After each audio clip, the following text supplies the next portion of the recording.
Hello and welcome to the Secret Adventures of Black People. I'm your host, Nicole Hill. I was thinking maybe you could use some encouragement, because I could. Want me to tell you a story? A couple years ago, I had the immense honor of working with Tracee Ellis Ross and this extraordinary team of creatives who care a lot about what happens to us all next. And we made a show. It's called I Am America. And on it, we told the stories of people who devoted their life and their art and their brilliance to making others feel safe and reminding them that they belong. And that is difficult work. Incredibly rewarding. I would say incredibly taxing. And they told me stories about that. I mean, everyone was so honest, and I can't believe I got to listen to them. I can't believe I got to produce them. I mean, it really is one of the projects I'm proudest of in this world. And I've been thinking about sharing it here on this feed for a long time. But if you've been listening for a while, you probably know I get in my head a little bit. But I'm going to do it. The entire I Am America series is available everywhere you get your podcasts. I'm just going to share 2 stories with you here, one this week and another one next week. And for this week, I'd like to introduce you to the woman who so many of us turn to when we're at a loss for words. A woman who actually struggled for a large portion of her life to speak. The irony and the poetry of that hits me every time I see her prayers go viral. Her name is Cole Arthur Riley. I'm guessing you may know her better as the Black Liturgist. I was really honored that she trusted me with her story, and I'm really honored that I get to share it here with you today. I hope it encourages you.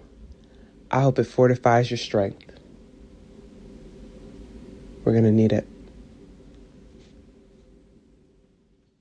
I was feeling this sense of, I don't know what will happen to me if I don't find other people, if I don't portray the truth of my interior world in the exterior. I had spent so much time hiding, so much time suppressing and dodging and only kind of speaking in these very small settings. So that night in bed, I just turned to my husband and I said, I think I'm gonna start something called Black Liturgies, and I'm gonna share prayers that connect spirituality with Blackness and Black emotion. Cole Arthur Riley is familiar with being a solitary person with a rich interior life, a quiet person in a loud world. Books and the written language were her expression, outlet, and vehicle of communication. Cole became a student of religion and uses what she learns to offer comfort and belonging to others as a chaplain in training. And then, a collective and personal moment of anguish arises, and she realizes that the spaces she inhabits are unable to address the right trauma, to tend to the right wound, or to offer the specific healing needed. There's a silent scream within Black culture that this country has ignored. And Cole emerges as a uniquely equipped voice that fills the silence. I'm your executive producer, Tracee Ellis Ross, and this is I Am America, where we meet people who are redefining their own identity, the idea of community, and the possibility of our country.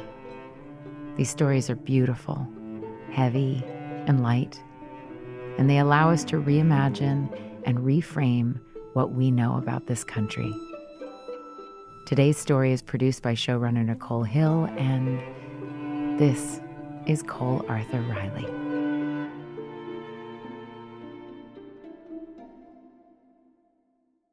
By early 2020, Cole had graduated college, met and married her husband, and moved to Ithaca, New York, where she worked as a chaplain in training at Cornell University.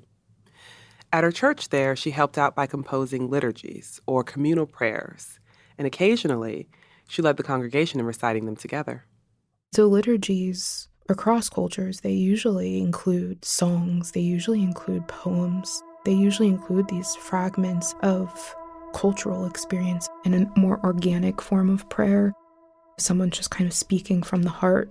And I find it so beautiful, but with me, I'll just get tongue-tied and nervous in front of other people. And so being in a liturgical space, it just feels like restful and comfortable for me because you don't always have to have the words to say. In March of 2020, COVID hit and life went virtual. Cole quarantined with her husband and kept going to work and church online. And then came May of 2020. I was in bed when I saw the first 20 seconds of the video of George Floyd being murdered. I wish I hadn't watched it. I wish I could say that I clicked away and never scrolled back, but I did. A few hours later, I had started getting texts from people I know, saying if you need anything, let me know. And I had been having some health issues, and I had assumed they were talking about an appointment I had coming up. So I wasn't thinking much of it, but all at once it occurred to me that there were people feeling guilty.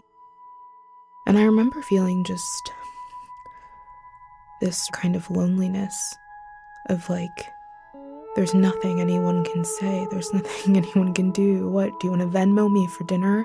I don't care. A man just cried out for his mother.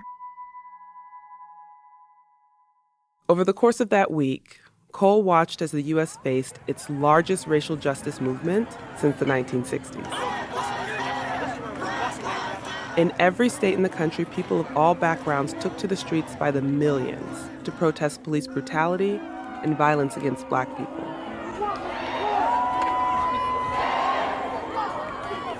And in response, Chicago, Atlanta, San Francisco, and at least 200 other cities imposed curfews, restricting the movement of 60 million Americans. 31 states and Washington, D.C. activated their National Guard and sent thousands of armed troops into city streets. And then came Sunday morning. Church is virtual because of the pandemic, and I'm sitting in bed watching this church service. And this white woman comes on the screen to do the prayers of the people, where one person is able to voice the prayers of the community. And I just see it in her face before she even says anything at all, that this isn't going to be for me. She starts praying something along the lines of, for those of us who haven't realized until now, there was other language around white people giving a voice and like white people speaking up. And I took problem with that. I don't think anyone is voiceless. I think people are silenced. But also it's completely centering the people who are just showing up now because they feel guilty. And I just thought, prayers for the people. Like, who are the people? It's not me. These prayers aren't me. And I didn't feel like I needed to confess. I felt like I deserved an apology. I felt like, where is it where I can name my anger, what I think is a holy discontent? And it was really painful. I felt the kind of immeasurable distance of, I don't think this liturgy can really meet what I need. And I just close my laptop and curl back into the covers. Cole had seen her church and the larger Christian community fail to find the words to respond to moments like these before, and it hurt then too. In the past, she felt unsure of how to articulate what she was feeling, and so instead she chose to hold it in. But this time she couldn't.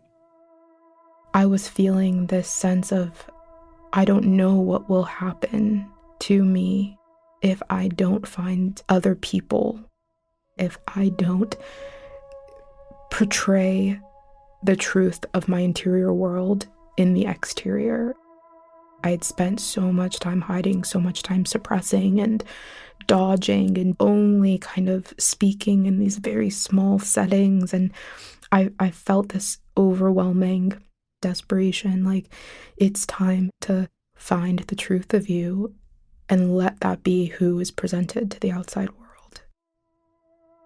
That night in bed, I just turned to my husband and I said, I think I'm gonna start something called Black Liturgies, and I'm gonna share prayers that connect spirituality with embodiment and Blackness and Black emotion, and create a liturgy that honors Black cultural moments and Black cultural artifacts and Black art and Black literature. So she created an Instagram account and named it Black Liturgies. And then I wrote the first poem I posted on the Black Liturgies account that night. Ours is a Black liturgy, all power and glory and light. We are not the darkness. We are well acquainted with the dark, bear its marks, know its ways in you. We are not the darkness. We can camouflage in yours. Watch now where we point. Listen to where we say it is. Black bones know we are keepers of the light.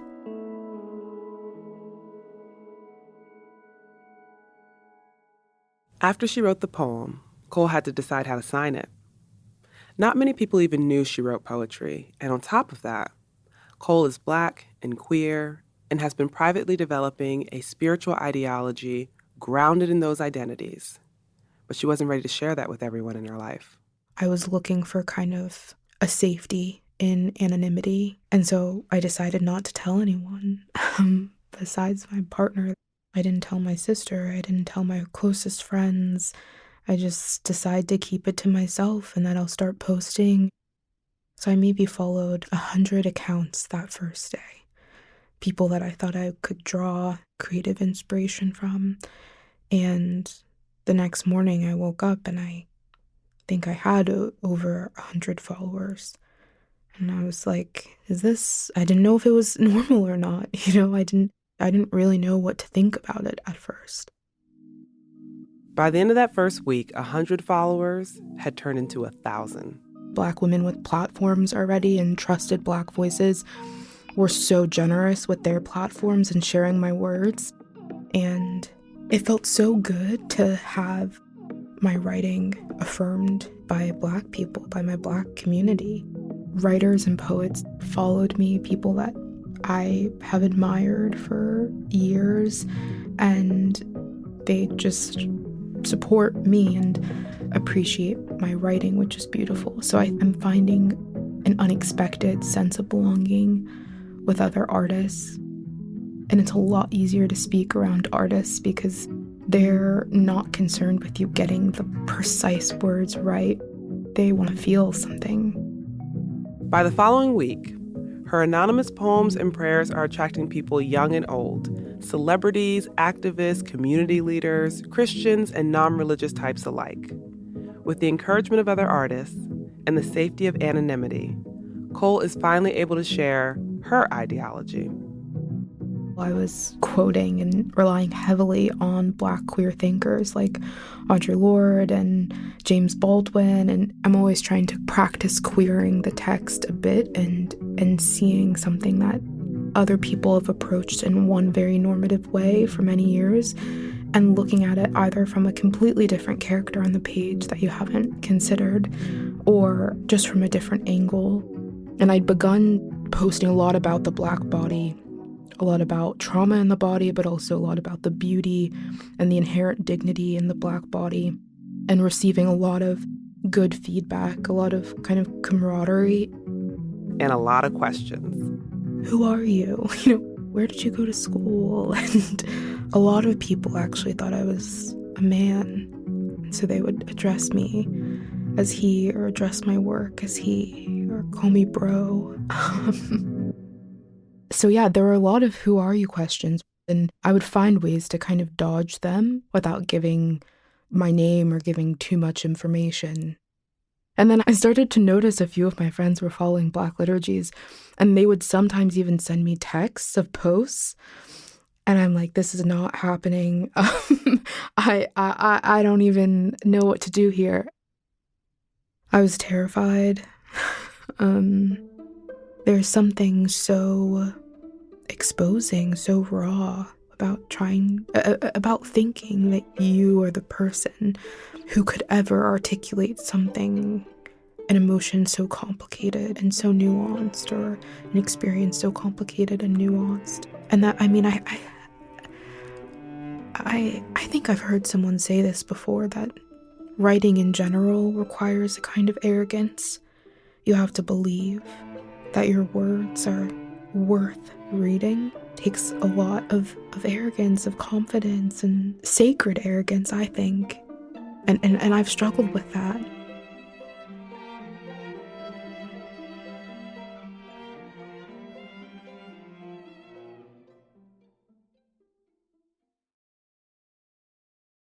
Cole grew up in the early 2000s in Pittsburgh, where she and her older sister were raised by her father, her stepmother, and her grandmother.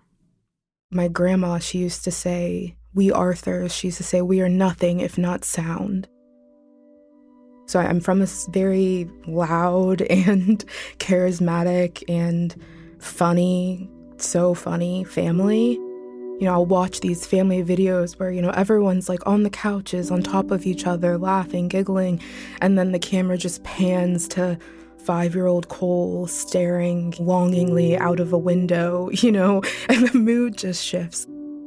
I was the child who was in the closet reading Goosebumps books while like everyone else was like having fun in the kitchen. I was just very solitary and very restrained, and I actually had an anxiety disorder called selective mutism, which is, it's not all that uncommon in children.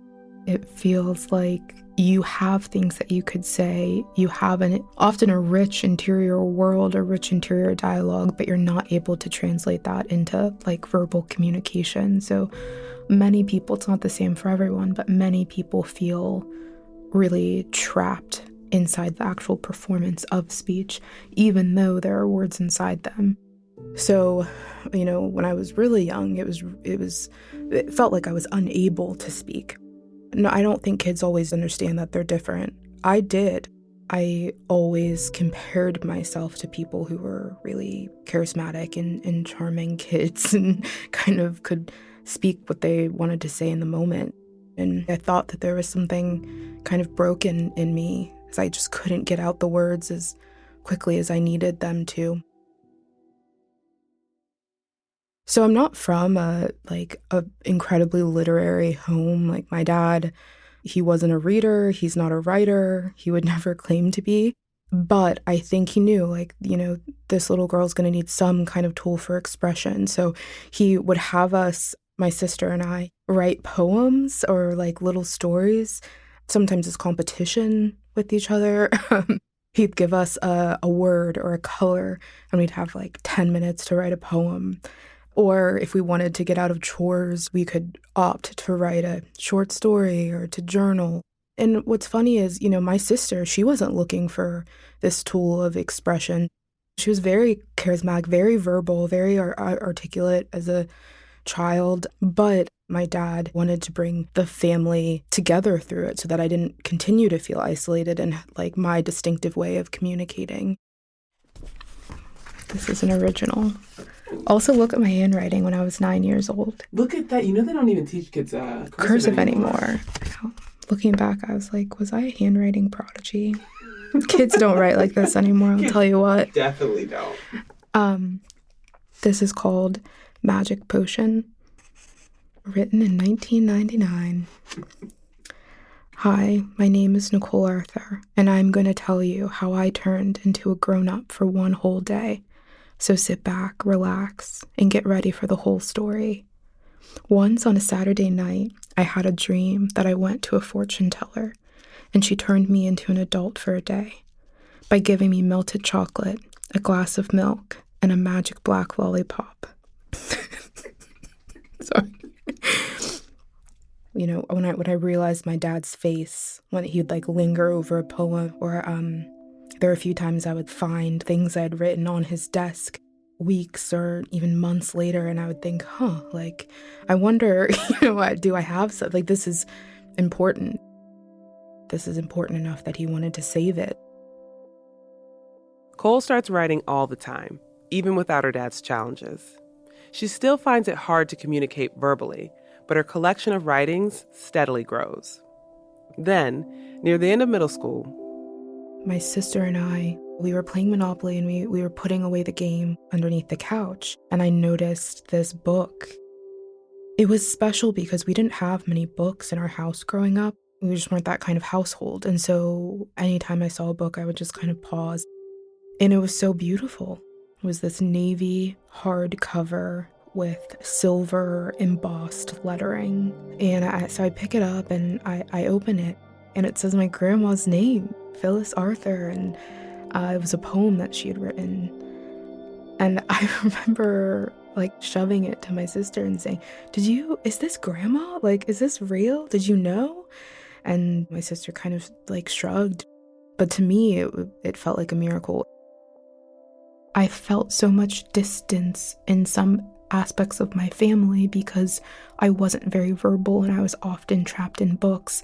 And something about just picking up a book that my grandmother had contributed to made me feel this closeness to her, like I wasn't floating in thin air, but there was this tether now, that's something that tethered me to her in a really meaningful way.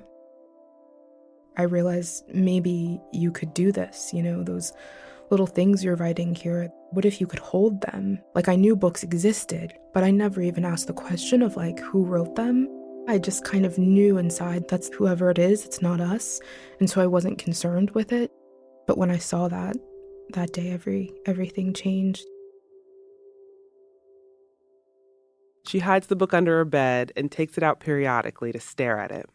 She doesn't tell anyone that she found it, but the discovery does influence the way she starts to think about her future, as evidenced by the end of one of her stories. Last but not least, I wish to become a wonderful writer. And I don't even have to get my writings published. All I want is to be truly complimented. Thank you very much for listening to a couple of my wildest dreams. Cole writes her way through middle school and high school, and then she goes to the University of Pittsburgh, where she majors in physics. Math and science require very little answers. You can just raise your hands and say a number as opposed to explaining why Hamlet matters. But she promises herself that if anyone told her she could make it as an English major, she'd switch. In her junior year, a professor noticed how much time she'd spent in the English department and asked if she was sure about her major. By the end of the week, she switched. I was in these classes for the first time where I was reading people like Toni Morrison and Alice Walker and Richard Wright and James Baldwin. I had never read a Toni Morrison book before college, which is just kind of unfathomable. And I don't even think this is bias. I think this is objective. The great writers that will be remembered hundreds and hundreds and hundreds of years from now, I think are Black people. So I was having this kind of awakening in the classroom, but then that was also the first time I started to intentionally go to church. I wasn't raised in an overtly religious home, but in college I began going to a church, and that was the first time I was ever receiving any kind of Christian education. Those church spaces, I should say, were white-dominated and very evangelical, and I think years of feeling this lack of belonging caught up to me. And so when I encountered a space that was promising, a room full of people who were saying, you can be strange and you're welcome here, I really kind of fled to that. And I think the interesting thing about it is I couldn't separate what I was reading in Toni Morrison from what I was reading in Isaiah, because it was all this kind of one big new thing. In a lot of Black literature, there's some element either of an actual church setting or church service or just the spiritual. There's a real sense of mysticism in a lot of great Black literature that I'm drawn to. So my Christian belief system has always been haunted. I say haunted in a beautiful way, good haunting, ancestral haunting, I hope, by Black literature and voices from the grave who were telling me there's another way to imagine convening with the divine. For the next few years, Cole's connection to her spirituality deepens, along with her connection to her church. She was finally a part of a community, and not just watching one from the sidelines. But she knows that their relationship with Blackness and beliefs about queerness did not line up with her own. Every day she continues to write and read Black authors and religious texts and explore her spirituality, and she discovers that she believes in centering Black stories and queer perspectives and the voices of those who'd been historically ignored. Outwardly, though, she does what she feels she has to maintain the community she'd finally found. It's true. I changed the way I spoke. The kinds of things I watched. I changed the cadence of my voice to sound peppy and whatnot, and I lost a lot of my Blackness. And all the while, I know I'm queer. I know I'm queer. I've known it in many ways queer, but like sexually queer as well.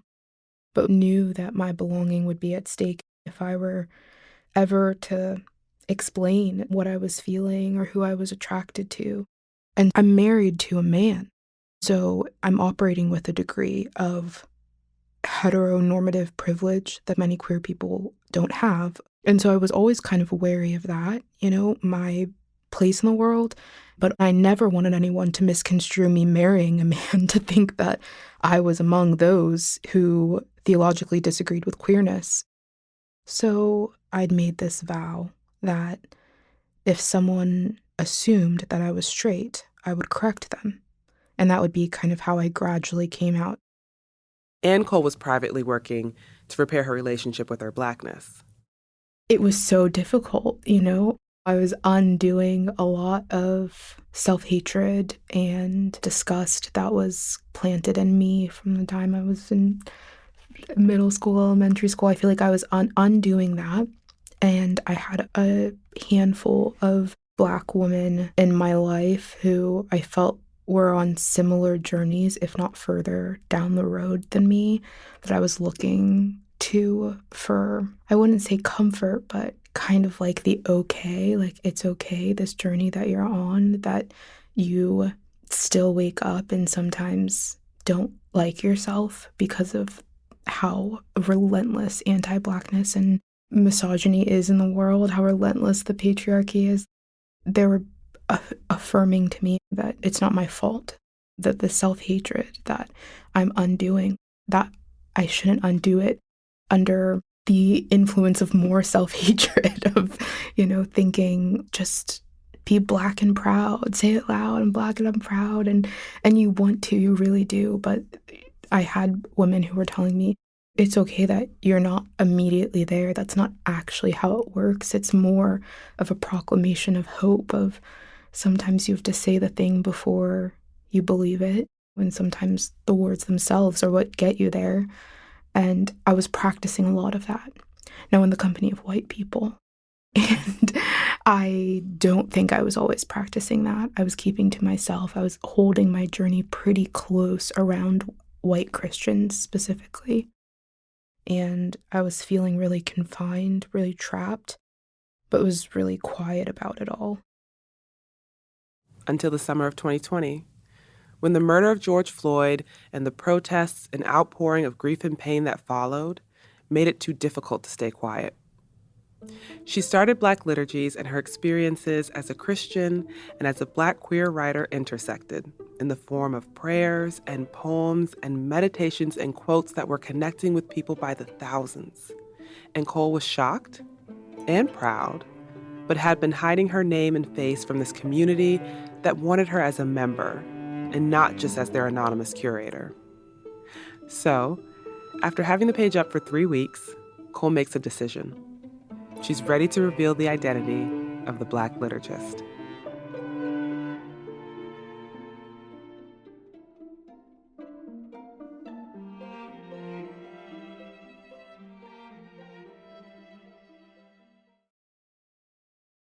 I don't take many selfies. I'm trying to learn the skills, but they don't come naturally to me. So I was trying to take these selfies.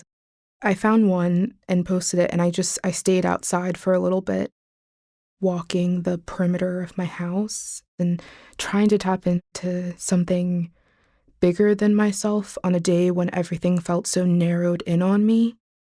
Cole posts her selfie, along with a message to the Black Liturgist community. I began curating this space 3 weeks ago, hoping that I would find some measure of healing and health in sharing my writing and Black words that have formed me. I wasn't planning on sharing anything about who I am. As the days have gone on, many of you have asked, who are you? Who is the Black Liturgist? As time has passed, I've realized that I no longer want my words divorced from my body and selfhood. So as 5,000 of you are now following along, I thought I'd introduce myself. My name is Cole Arthur Riley. I'm a 29-year-old Black woman living in New York. My grandmother is a writer and the queen matriarch of my resilient, mischievous, and very loud family. My father encouraged me to write from an early age, poems for ice cream, stories to get out of chores. My sister is my favorite person in the world. My husband is gentle and curious and tells the truth. Thank you for encouraging me and supporting this space. I plan to continue it for as long as it is healing and healthy for me.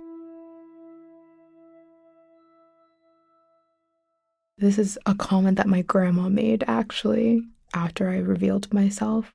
I had told her about a week earlier, and so she had been following, but this was the first time she commented, and she said, "My angel, I hoped you would announce yourself. It is so important that things of value have a face that confirms their reality. It is good to share an idea, but it is so much better when that idea has a face that looks like ours.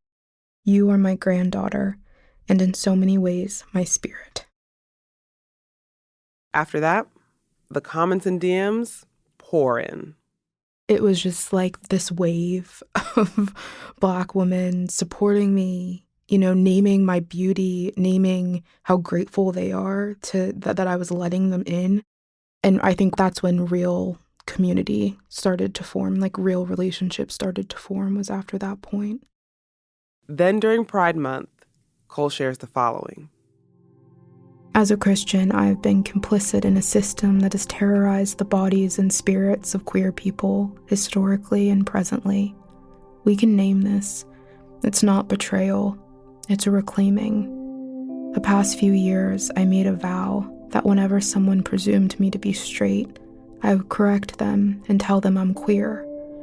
Being married to a man, I was hesitant to center myself publicly, because the reality is existing in a hetero-passing marriage does afford me distinct privileges.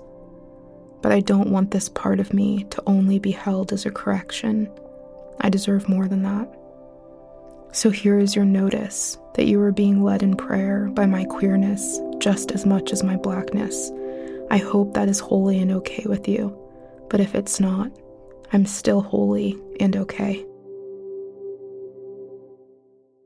That was hands down the most DMs I ever received because of a post, and something about that is beautiful, and something about that was just breaking my heart because I knew there was a reason why they couldn't show up in the comment section. I never deleted a single message from that day. I still go back and read them. Some in Cole's community question the theology that she shares on Black liturgies. Others flat out disagree. But Cole is sure of what she believes, and she trusts her voice. Offline, she starts attending a new non-traditional church led by a Black woman, where she's able to, as she puts it, breathe and move freely. Online, she keeps writing, and Black Liturgies continues to grow from 5,000 to 50,000 to 150,000 followers and counting. Eventually, her online community connects Cole with a publisher. She writes her first novel, which she titles This Here Flesh, and in February of 2022, she becomes a New York Times best-selling author. My dad could not be prouder. He goes through and reads the reviews of my book to different family members. He just chooses a family member, and then he'll just call them and say, "Let me read you a few reviews on Goodreads." So he is very much so a dad and very much so proud. And The book, it is part spiritual contemplation, but it's also grounded in the stories of 3 generations in my family, myself, my grandma, and my father. I'm really proud of it. Writing is one of those strange things where all you have to do is write and then name yourself a writer. And the trouble is, many people are writing, and not many of us have the courage to name ourselves for a million different reasons, a million different insecurities. And it feels really affirming to let myself be an author and a writer and be in a season of like naming myself unapologetically, not because I published a book, but because I know who I am. I'm Cole Arthur Riley. I'm a writer, a mystic, a wife, a sister, a daughter, and a granddaughter. Well, Cole found her voice, and thank God she did, because I know I needed it, and I wasn't alone in that need. So much was happening in 2020. After the murder of George Floyd, all I wanted to do was look into people's eyes, hold hands, and be in the Black community. There was so much healing to be done. But remember, there was no vaccine, no COVID testing. We were stuck in our homes or asked to be 6 feet apart. There was no safe way to connect. Within all of that, Black liturgies emerged, an anonymous Instagram page that was intimately naming what so many of us were feeling, offering a space of inclusion and prayer to answer the specific hurt that so many in my community were feeling. 3 weeks after the page was created, the author revealed themselves to be Cole Arthur Riley, a soft-spoken chaplain in training who would use her voice and platform to name Black bones as the keepers of the light. After years of an uncomfortable sense of belonging in traditional sanctuaries, Cole is unable to accept the crumbs of comfort being offered to her. Cole finds that spaces centered in whiteness cannot heal this trauma. She will not discover the dignity and beauty of her Blackness there. Defying hundreds of years of trauma, defying the disregard for our humanity, defying the violent brutality to our bodies, Cole begins to center Blackness as the narrator of her own story. Cole Arthur Riley is, in her own words, a queer Black woman.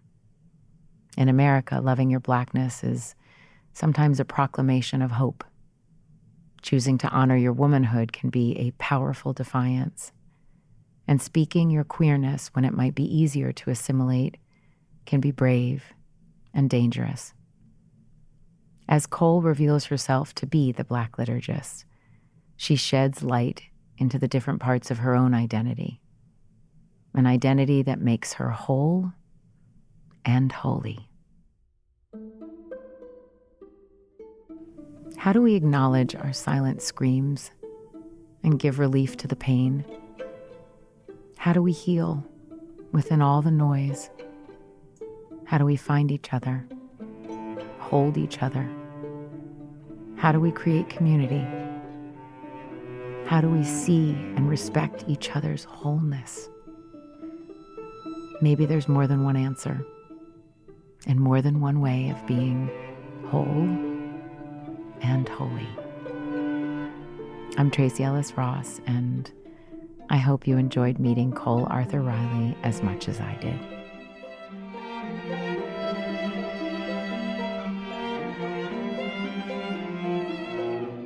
I'm America is a co-production of Dear Media and Joy Mill Entertainment. Executive producer, creator, and co-writer is Tracy Ellis Ross. Executive producer, showrunner, and writer is me, Nicole Hill. Executive producer and co-writer is Adriana Embries on behalf of Joy Mill Entertainment. Managing producer is Cecile Kabit on behalf of Dear Media. Sound design and engineering by Mitra Kaboli. Our theme song, Strum, is composed by Jesse Montgomery.